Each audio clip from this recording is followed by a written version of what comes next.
Cold air bites first. Before you understand where you are, you feel the altitude in your lungs and the hardness of stone beneath your feet.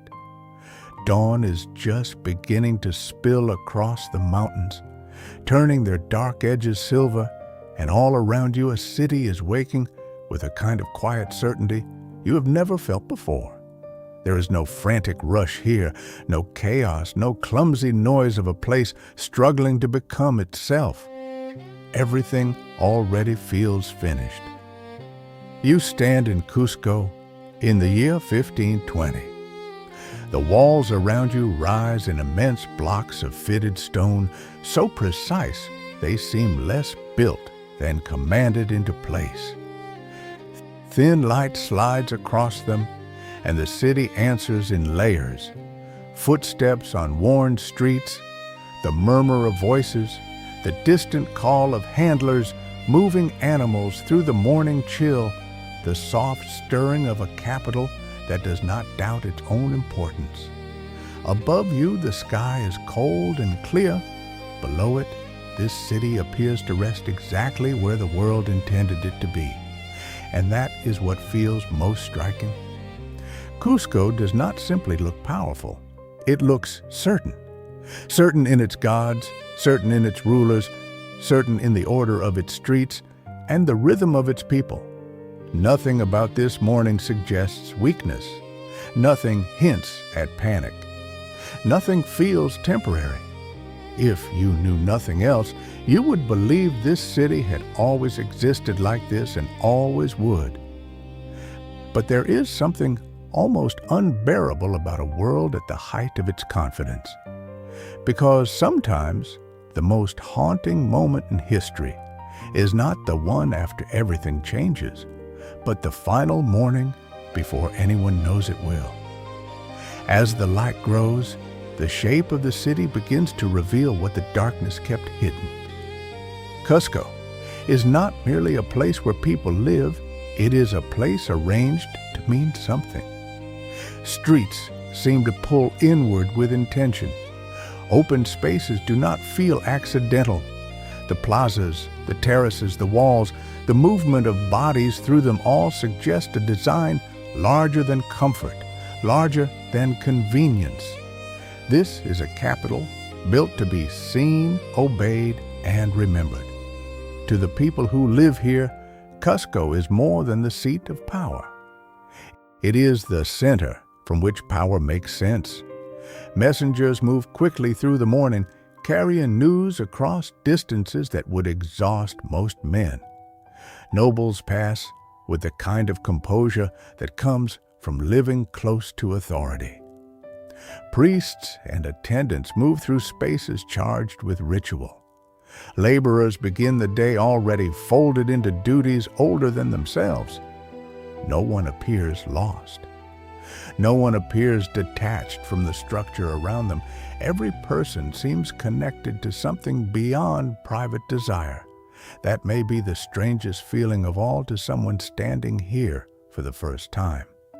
In many great cities, power announces itself through noise, display, or restless ambition. But Cusco does something more unsettling. It makes power feel natural. It makes hierarchy feel like part of the landscape. The mountains tower over the city, and the city answers them with stone, ceremony, and absolute confidence. Nothing here suggests that history is uncertain. Everything suggests that the world has already found its proper order.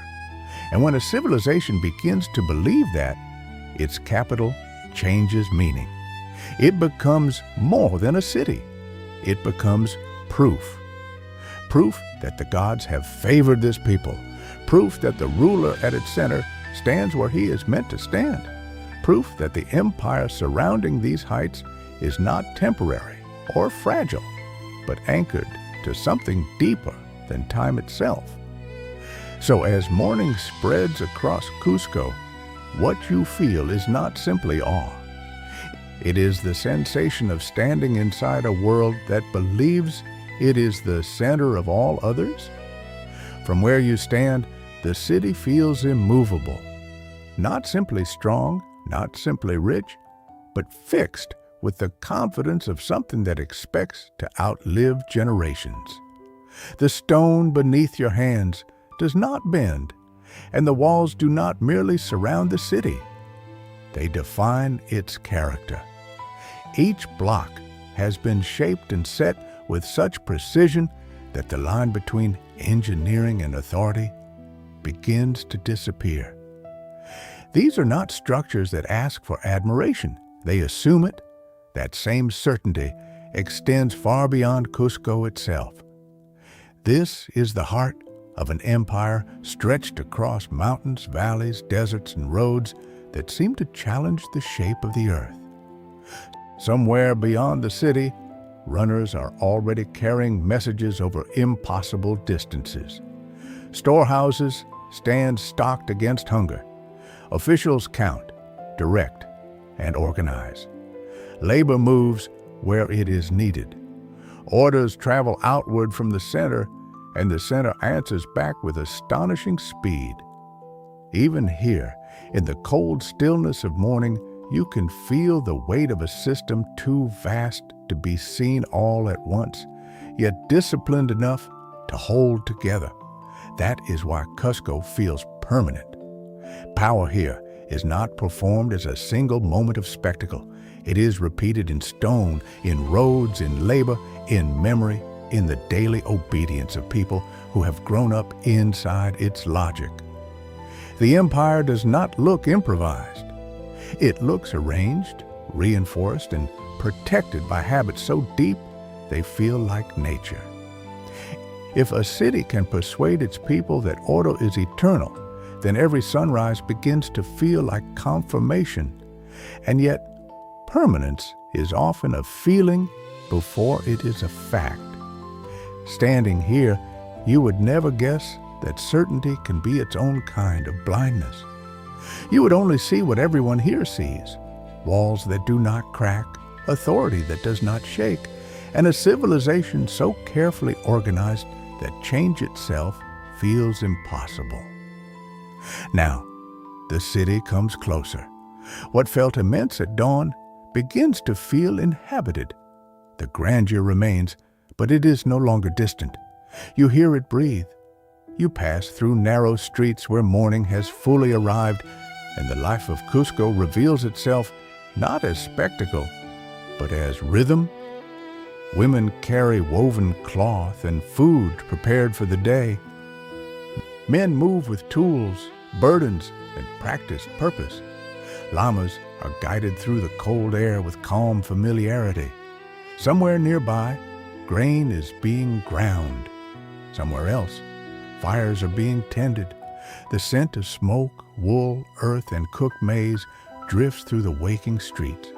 Nothing is frantic, yet nothing is idle. That is what feels unfamiliar to you. This city does not move like a place driven by individual urgency. It moves like a body whose parts already know their role. In the plazas, people gather, pass, wait, exchange, and continue. In the markets, color speaks before voices do. Dyed textiles, vessels, food, crafted goods, signs of work made visible. Clothing tells you what status words do not need to explain. Some people wear authority as plainly as ornament. Others carry labor in the shape of their posture. Everywhere, order is present, but it does not always announce itself through force. Often, it appears through habit, through the way people step aside, through who enters first, through who speaks little and who does not need to speak at all. And as you walk deeper into the capital, the city becomes stranger in a different way. It is not only beautiful, it is coordinated. Daily life here is not separate from the empire's design. Even the smallest gesture seems attached to something larger, as if the morning itself has been rehearsed for generations. Then you begin to notice that power in Cusco does not end with rulers, messengers, or stone. It rises through something even deeper, the sacred. This city is not arranged only to govern bodies.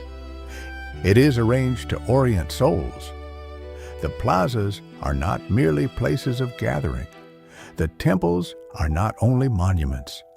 The processions, the offerings, the careful movement through ceremonial space all suggest that authority here is tied to a larger order, one that reaches upward toward the sun and outward through the mountains. Politics and devotion do not stand apart. They complete one another. To live in Cusco is to live inside meaning. The ruler at the center of this world is not understood as powerful in the ordinary sense alone.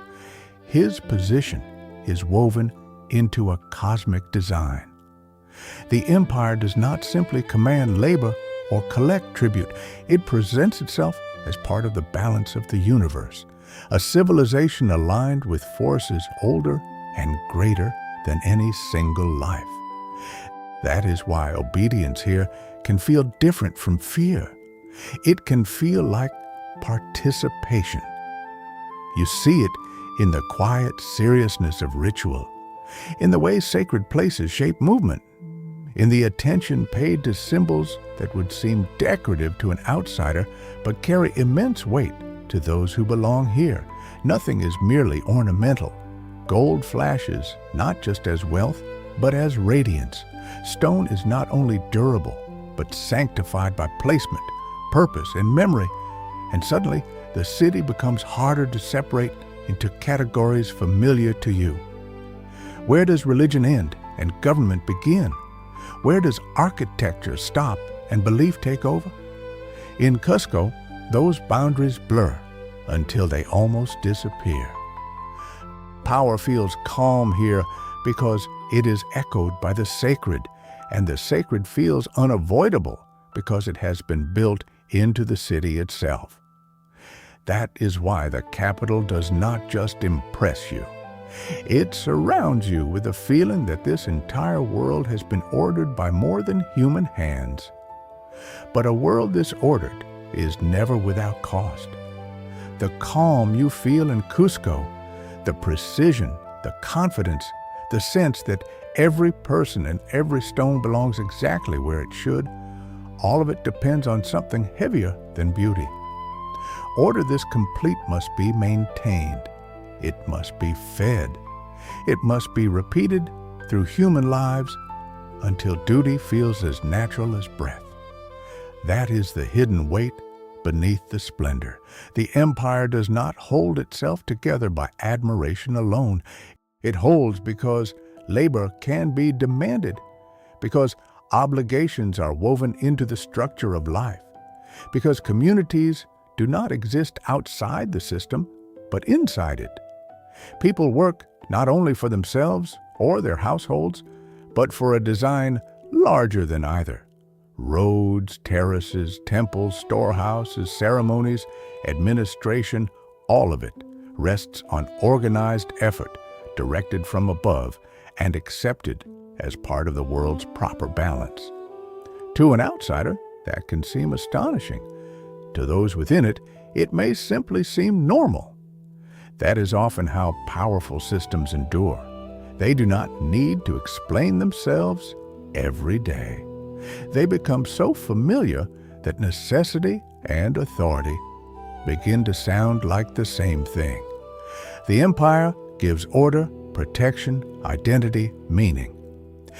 In return, it asks for labor, discipline, obedience, and the surrender of a certain kind of freedom that people in another age might expect to call their own. And still, Cusco does not feel cruel in any simple sense. That is what makes it harder to judge and harder to forget. The city is magnificent because the system works. The system works because countless lives are bound tightly into it.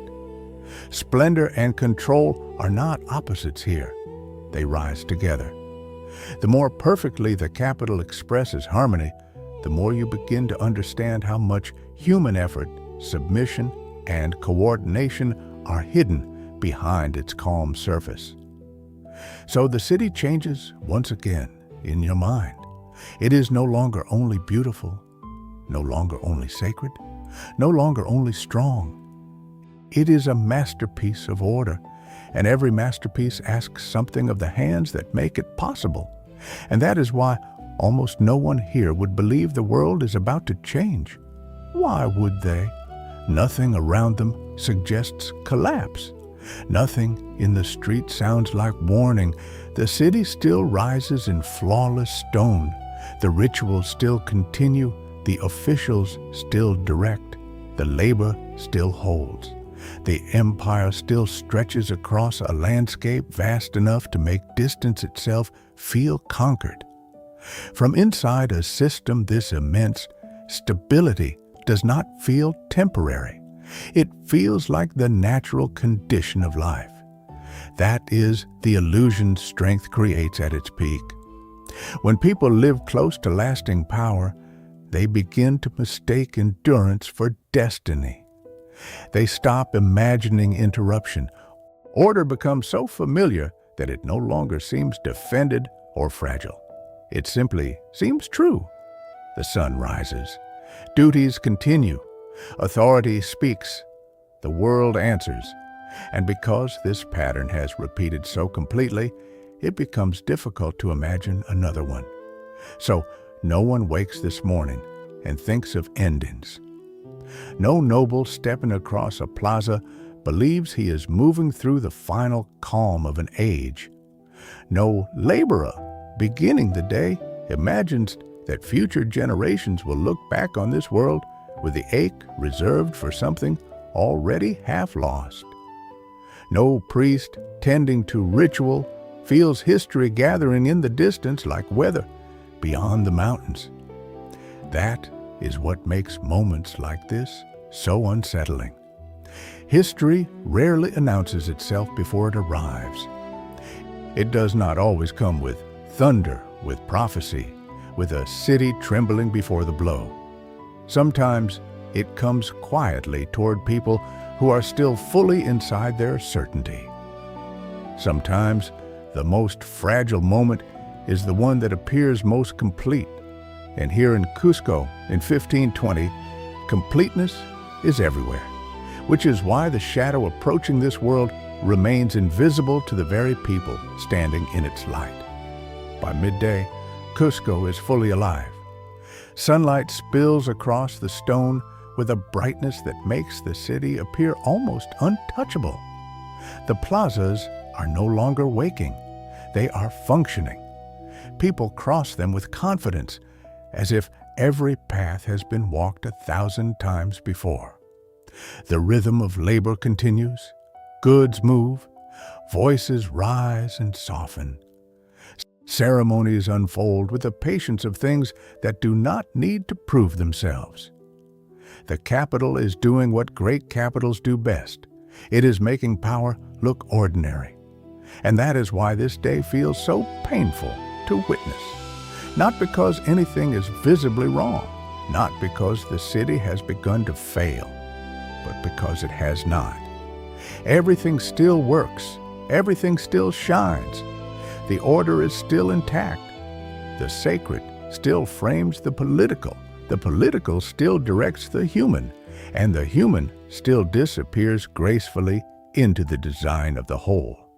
If there is tragedy here, it is not yet visible as damage. It exists only in retrospect, in the terrible knowledge that beauty can stand at its fullest just before history bends it. You watch the city continue in complete innocence of that fact. A noble figure passes through open light, wrapped in the dignity of a world that still trusts itself.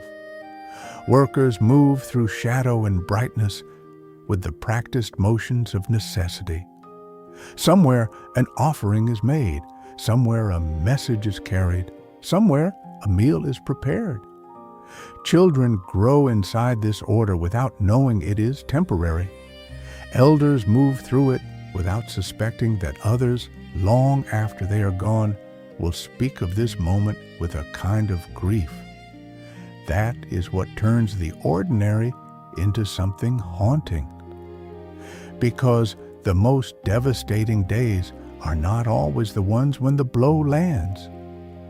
Sometimes they are the days when the world still appears complete, when the sky is clear, when the stone glows warmly under the sun, when no one thinks to pause and say, "This is the last calm we will ever know in this form." Cusco does not yet understand itself as fragile. It understands itself as radiant, disciplined, sacred, and enduring. And perhaps that is why the city feels so human in this hour. Its greatness has made it confident, but confidence is not foresight. The people moving through these streets cannot feel the future the way you can. They cannot sense the shadow gathering beyond the edges of their certainty. They only know the day before them, and the day before them still belongs entirely to the world they trust. So the city continues. It continues in sunlight, in order, in devotion, in labor, in silence between footsteps, in the glint of power reflected off stone. It continues with all the innocence of something that has not yet been told that history is already on its way. There are moments in history that seem tragic only after they are gone. While they are happening, they look whole. They look normal. They look as secure as stone under sunlight. Only later, when the line between before and after has been drawn, do people look back and realize they were staring at the final version of a world that still believed in itself.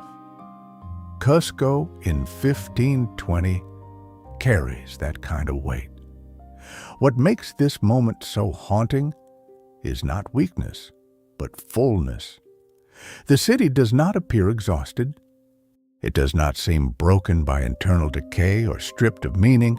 It is alive with structure, faith, hierarchy, movement, and confidence. That completeness is exactly what gives the scene its sadness. You are not witnessing a ruin. You are witnessing a civilization so intact that the future disruption awaiting it feels almost unimaginable. That is what history does so often to the people living inside it. It hides the scale of change till change is already underway. It allows ordinary mornings, ordinary duties, ordinary conversations to continue untouched by the knowledge that later generations will see them differently. The people in those moments cannot step outside their own time. They cannot know which sunrise will one day be remembered as the edge of an era. They only live it. And maybe that is why this city feels less distant to you now. Not because its gods are yours, or its ruler, or its customs, but because its certainty is familiar. Every age believes more strongly in its own permanence than it should. Every powerful world imagines that what surrounds it is stable because it is impressive, yet history is full of places that seemed most complete just before they became most fragile in memory.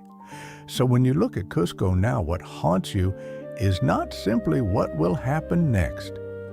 It is the unbearable beauty of a world that still does not know it has already entered the shadow of its own remembrance. As evening begins to settle over Cusco, the city softens without surrendering any of its authority. The light that was sharp at dawn and brilliant at midday now turns warmer, spreading gold across the stone until the walls seem to hold the last fire of the sun inside them. Shadows lengthen through the plazas. The air cools again. Voices lower. Movement slows, but the order remains. Nothing about the city looks broken. Nothing looks diminished. If anything, the capital seems even more composed in the falling light, as though it were made not only to endure the day, but to outlast it. And yet, you no longer see what you saw that morning. When you first opened your eyes here, Cusco felt invincible, Now it feels something more difficult, more human, and more haunting.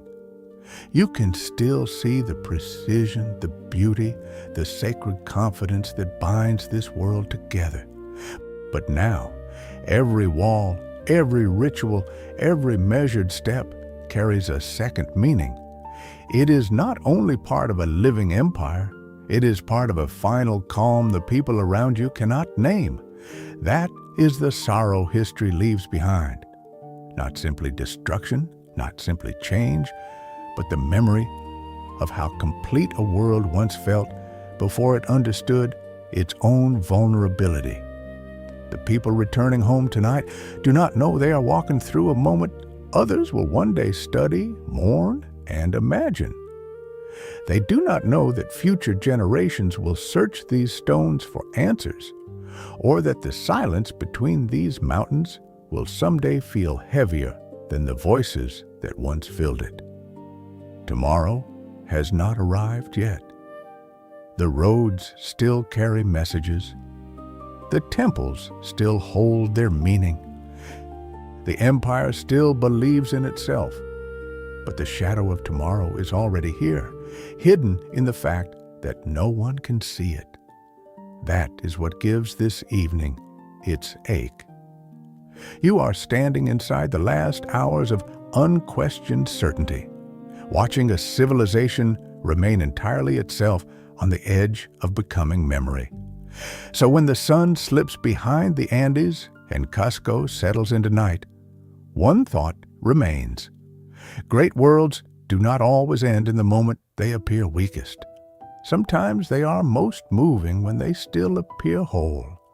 Tomorrow has not spoken aloud, but it is already waiting beyond the mountains, patient and unseen, while the city breathes one more evening in perfect faith. You know what they do not, and that knowledge is what makes the beauty hurt this deeply now. If you want more journeys into civilizations at their height, into the fragile silence before history turns, stay with this channel. And tell me in the comments which world you want to wake up inside next. Because tonight, Cusco still glows as if nothing can touch it. And that may be the most beautiful and most devastating thing of all.